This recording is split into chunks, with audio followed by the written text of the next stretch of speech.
जय हिंद दोस्तों। अगर हम नेचुरल रिसोर्स एक्सपर्ट की बात माने तो धरती के अंदर आज की तारीख में 1.3 ट्रिलियन बैरल्स तेल मौजूद है। अगर हम बात करें दुनिया के बड़े तेल के कुओं की तो जिस गति से हम तेल इस्तेमाल कर रहे हैं, आज की जो करंट दर है, अगर इसी गति से हम इस्तेमाल करते रहें तो आने वाले कुछ समय बाद ये सारे के सारे तेल रिजर्व डिप्लीट हो जाएंगे, ख़त्म हो जाएंगे। धरती के नीचे कोई भी पेट्रोल डीजल नहीं बचेगा। देखिए, हमारी दुनिया पेट्रोल और डीजल पर ही निर्भर है, वो भी आज की तारीख में।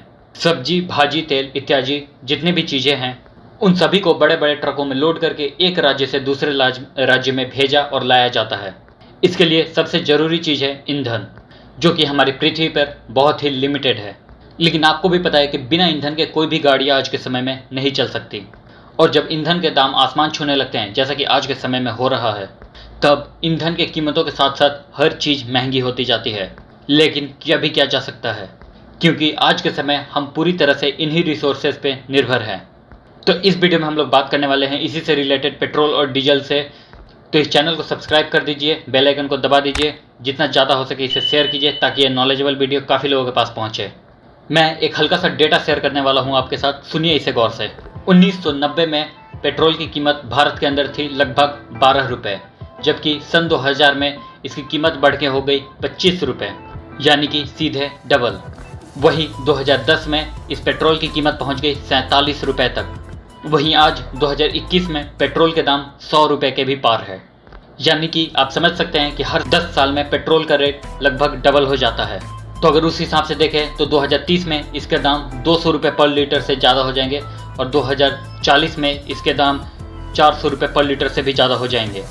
और जैसे जैसे पेट्रोल और डीजल यानी कि पेट्रोलियम जो है वो धरती के अंदर से ख़त्म होते जाएगा, इसकी वैल्यू लगातार बढ़ती जाएगी, यानी एक टाइम के बाद ये सोना बन जाएगा।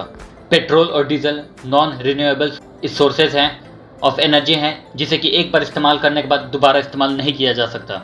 यही वजह है कि इनके डिमांड ज़्यादा होने की वजह से और सप्लाई कम होने की वजह से इनके पैसे लगातार बढ़ते जा रहे हैं। पेट्रोल और डीजल महंगा होने का एक और भी कारण है, जो कि है मैन्युफैक्चरिंग। कैसे बनता है पेट्रोल और डीजल? ऐसा नहीं है कि पेट्रोल और डीजल सीधे ज़मीन से खोद के निकाल लिया जाता है। ये अपने प्योर फॉर्म में नहीं होता है, बल्कि ज़मीन से पेट्रोलियम निकाला जाता है। पेट्रोल हमें काले और गाढ़े तरल पदार्थ से मिलता है, जिसे कि पेट्रोलियम कहा जाता है। पेट्रोलियम लैटिन भाषा का शब्द है, जिसका अर्थ है चट्टानों से निकलने वाला तेल। पेट्रोलियम ज़मीन के अंदर से निकाला जाता है। पेट्रोलियम के कुएँ होते हैं, जिनमें से कच्चा तेल यानी कि क्रूड ऑयल निकाला जाता है। इस तेल में petrol, naphtha, kerosene, diesel, heavy oil, मोम आदि चीज़ निकाले जाते हैं।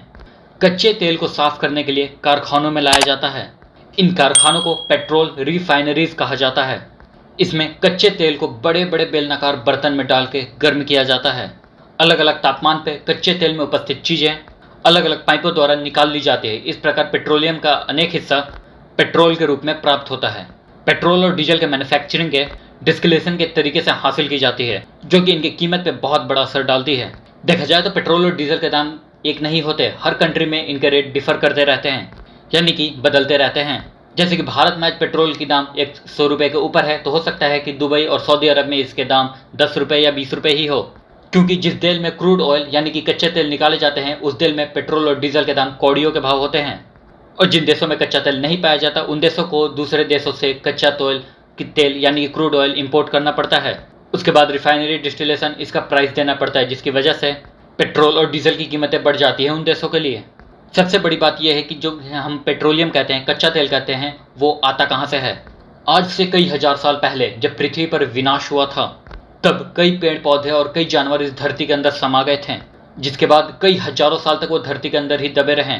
और जब वो पूरी तरह से डिकम्पोज हो गए तो उनसे कच्चा तेल बना। ये एक बड़ा ही दिलचस्प विषय है। हजारों लाखों साल पहले पौधे और जानवर जमीन के अंदर पृथ्वी के उथल पुथल के कारण दब गए। अत्यधिक दबाव और गर्मी के कारण ये मृत पौधे और जानवर पेट्रोलियम में बदल गए। मनुष्य ने समुद्र के अंदर पेट्रोलियम के ऐसे भंडारों का पता लगाया और समुद्र के इस चट्टानों से इन काले तरल पदार्थ को निकालना शुरू किया। अब ऐसा नहीं है कि इस पृथ्वी पर कच्चा तेल कहीं पर भी मिल जाता है। हमारे पृथ्वी पर सिर्फ कुछ ही जगह है जहाँ पर कच्चा तेल पाया जाता है। इस कच्चे तेल की वजह से ही पेट्रोल, डीजल, केरोसिन, मोम कई तरह की चीज़ें बनाई जाती है। देखा जाए तो कच्चा तेल जमीन और समुद्र दोनों के अंदर ही पाया जाता है, और समुद्र से कच्चा तेल निकालने के लिए समुद्र के ऊपर एक फ्लोटिंग रिफाइनरी बनाया जाता है। जब इस रिफाइनरी को किसी एक जगह पर कच्चे तेल का भंडार मिल जाता है, तब उस रिफाइनरी को आसपास के चट्टानों से मजबूती से बांध दिया जाता है ताकि वो इधर उधर ना हिले। इसके बाद समुद्र के अंदर ड्रिलिंग की जाती है। ये ऐसा ही प्रोसेस है जैसे आप अपने घरों में बोरिंग करवाते हैं, लेकिन इसकी गहराई कई हजार फीट होती है। इसे तब तक ड्रिल किया जाता है जब तक कच्चा तेल नहीं मिल जाता। जैसे ही कच्चे तेल का भंडार मिल जाता है, उसके बाद पाइप और पंप की मदद से उसके बाद उसे रिफाइनरी के अंदर पहुंचा दिया जाता है। समुद्र में कुछ ही ऐसी जगह है जहाँ पे तैरते हुए रिफाइनरीज मौजूद है। इसके बाद आप जो समुद्र के अंदर तैरते हुए बड़े बड़े प्लांट देखते हैं, इनमें से ज़्यादातर प्लांट सिर्फ कच्चा तेल निकालने का काम करते हैं। समुद्र के अलावा इस दुनिया में कई सारी जगहें हैं जहाँ पे कच्चे तेल का भंडार मौजूद है, और यहाँ पे भी ड्रिलिंग करके कच्चे तेल को निकाला जाता है। जब कच्चा तेल पूरी तरह से निकल जाता है, इसके बाद इसे बड़ी बड़ी रिफाइनरीज में भेजा जाता है, जहाँ पे कच्चे तेल का डिस्टिलेशन प्रोसेस शुरू होता है। और इसी डिस्टिलेशन प्रोसेस की वजह से केरोसिन, पेट्रोल, तेल, मोम जैसी चीज़ें बाहर निकल के आती है। देखा जाए तो हर तरल पदार्थ का एक बॉइलिंग पॉइंट होता है। जैसे कि पानी का बॉइलिंग पॉइंट 100 डिग्री सेल्सियस है, इसी तरह कच्चे तेल का भी बॉइलिंग पॉइंट निर्धारित है, लेकिन कच्चे तेल को अलग अलग तापमान में उबाला जाता है। जैसे जैसे कच्चा तेल उबलता है वो वेपराइज होने लगता है। उसके बाद अलग अलग तापमान में अलग अलग चीज़ें हासिल होने लगती है। जब कच्चे तेल को 260 डिग्री सेल्सियस पे उबाला जाता है तो उससे डीजल मिलता है। 180 डिग्री सेल्सियस पे हमें मिट्टी का तेल यानी कि केरोसिन प्राप्त होता है। 110 डिग्री सेल्सियस पे नेफ्था मिलता है, और अगर हम पेट्रोल की बात कर ले तो 40 डिग्री सेल्सियस पे हमें पेट्रोल मिलता है। ठीक इसी तरह कच्चे तेल के डिस्टिलेशन की प्रोसेस से और भी कई तरह की चीज़ें हासिल होती है, जैसे मोम, पैराफिन वैक्स, ग्लिसरीन, डामर और भी सारी तरह की कई चीज़ें हमें सिर्फ कच्चे तेल से ही मिलती है। तो दोस्तों, आप समझ गए होंगे कि पेट्रोल और डीजल कैसे बनता है। जब ये बन जाता है तो उसके बाद बारी आती है इसे ट्रांसपोर्ट करने की। इसकी बाकायदा लैब टेस्टिंग की जाती है कि ये कितने ऑक्टेन का पेट्रोल है। उसके बाद इसे अलग अलग पेट्रोल पंप्स में भेज दिया जाता है। जितनी ज़्यादा ऑक्टेन का पेट्रोल होता है, उतनी ज़्यादा एनर्जी और एफिशिएंसी उस पेट्रोल से मिलती है। पेट्रोल और डीजलों की कीमतों पर दुनिया भर की अलग अलग सरकारें अलग अलग टैक्स स्ट्रक्चर पे काम करती है, जिसकी वजह से इनके दाम कई गुना बढ़ जाते हैं। जितना ज़्यादा सरकार टैक्स लगाती है, उतना ज़्यादा इसके पेट्रोल और डीजल के दाम बढ़ जाते हैं। दोस्तों, तो आप जान गए कि पेट्रोल और डीजल बनते कैसे हैं, और ये एक ऐसी चीज़ है जिसे एक बार इस्तेमाल करने के बाद दोबारा फिर रिसाइकल करके इस्तेमाल नहीं किया जा सकता, और भविष्य में इसकी जैसे जैसे सप्लाई कम होती जाएगी, इसके दाम लगातार बढ़ते जाएंगे। इसका सिर्फ एक ही तरीका है, अगर हम नॉन रिन्यूएबल एनर्जी सोर्सेज से अगर हम रिन्यूएबल सोर्सेज ऑफ एनर्जी की तरफ यानी कि ग्रीन सोर्स ऑफ एनर्जी तक पहुंच जाए, सोलर एनर्जी इस्तेमाल करने लगे, इलेक्ट्रिक व्हीकल्स इस्तेमाल करने लगे, तो ही संभव है कि हम पेट्रोल और डीजल की तरफ अपनी निर्भरता जो है उसे कम कर पाएंगे। इससे पोल्यूशन भी कम होगा और दाम भी कम हो जाएंगे ट्रांसपोर्टेशन के। टेस्ला जैसी कंपनी को और उनकी कार को देख के ऐसा लगता है कि उन्होंने जो बैटरी बनाई है, जो सोलर रूफ्स वो बना रहे हैं, उन्हें देख के ऐसा लगता है कि वो समय दूर नहीं, शायद 1 दशक या 1.5 दशक लगेगा, उसके बाद हम लोग ग्रीन सोर्स ऑफ एनर्जी की तरफ मूव कर जाएंगे।